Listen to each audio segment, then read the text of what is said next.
পিসিটা এটা কিন্তু আমার নিজের ইউজ করা পিসি, এবং গতকাল রাত্র পর্যন্ত আমি চালাইছি। বন্ধ করার পরে আমি বাসায় চলে গেলাম, এখন অন করছি। দেখেন যদি অন করি, পিসি রান করতেছে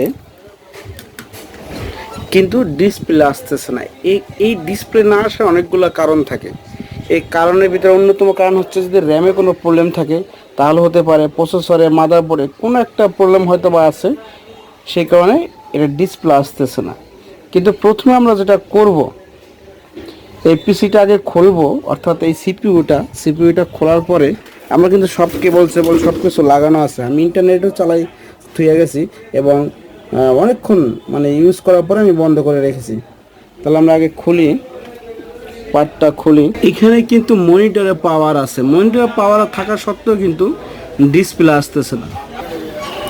এই পিসিটা কিন্তু খোলার পরে দেখেন পিসিটা কিন্তু অন করা আছে, পিসিটা ফ্যান করতেছে, আমার হার্ড ডিস্ক লাগানো আছে, র্যামও ঠিক মতো লাগানো আছে। দেখেন তো, এই দেখেন র্যামটাও লাগানো আছে, আমি র্যাম লাগাইলাম, এই পাশের স্লটে র্যাম লাগাইছি। কিন্তু প্রথমে যেটা আমরা করব সেটা হচ্ছে আগে র্যামটা খুলবো। র্যামটা খুলে অনেক সময় ডাস্ট জমে, ময়লা জমার কারণে অনেক সময় ডিসপ্লে আসে না। তাহলে আমরা কি করব, আগে র্যামটা খুলি। আমরা পাওয়ারটা অফ করে দিয়ে র্যামটা খুলব।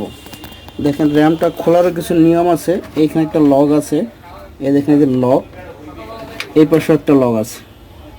এই লকটা আমি এখানে খুলি, এভাবে খোলার পরে দেখেন এই র্যামটা অটোমেটিক খুলে গেছে। ঠিক আছে, এখন যেটা করবো, অনেক সময় এই যে এইখান দিয়ে এই যে গ্যাপটাগুলো আছে, এখানে ময়লা বা ডার্ট জমে, এই পাশেও ডার্ট জমার কারণে, এবং এই যে র্যামের যে দাঁতগুলো অর্থাৎ ঘাটগুলো আছে, ঘাটের মাঝখান দিয়ে, এই যে রেজিস্টারের মাঝখান দিয়ে অনেক সময় ময়লা জমে, ডার্ট জমে, শর্ট হয়ে থাকে। তার কারণে কিন্তু ডিসপ্লে আসে না। অনেকগুলো কারণ হতে পারে, তার ভিতরে অন্যতম কারণ হচ্ছে এই র্যামের সমস্যা।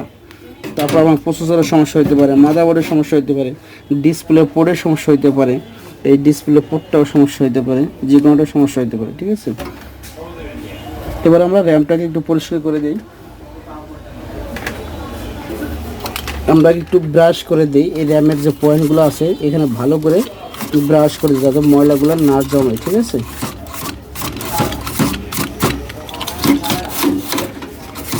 আর সবসময় খেয়াল করবেন যে পাওয়ার কেবলগুলো ঠিক মতো লাগানো আছে কিনা, পাওয়ার কেবলগুলো ঠিক মতো লাগানো আছে কিনা।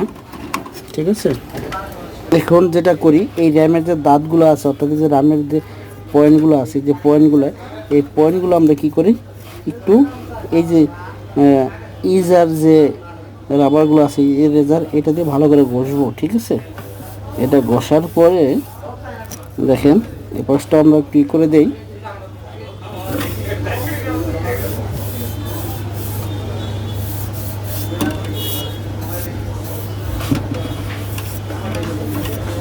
ওকে। এই যে র্যামেরও কিন্তু গার্ড আছে, এই যে পয়েন্ট আছে, এই পয়েন্টে যে এই পয়েন্টের সাথে অ্যাড করে আমরা লকগুলো খোলার পরে এইখানে দেখেন এই পয়েন্টে আমরা এইভাবে দেওয়ার পরে উপর থেকে সমানভাবে প্রেস করব, চাপ দেওয়ার পর দেখেন শব্দ হয়েছে কটকে, এটা আপনার এখন সেট হয়ে গেছে। এখন আমরা যদি পাওয়ার দিয়ে দেখি কি হয়, আমরা এখন পাওয়ার দিই, এই পাওয়ারে, এই যে আমরা পাওয়ার দিলাম, ফ্যানটা ঘুরতেছে, দেখেন ফ্যানটা সুন্দরভাবে ঘুরতেছে। এখন দেখি ডিসপ্লে আসে কিনা, এই দেখেন ডিসপ্লে চলে আসছে। ওকে,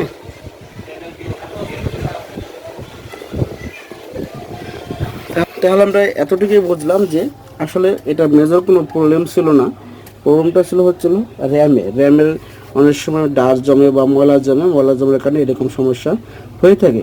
তাহলে বন্ধুরা, সাধারণ একটা এই এরেজার দিয়ে, অর্থাৎ যে আমরা রাবার বলি, এরেজার দিয়ে কিন্তু আমি এই পিসিটা রান করছি, নিজের পিসি রান করে ফেলছি।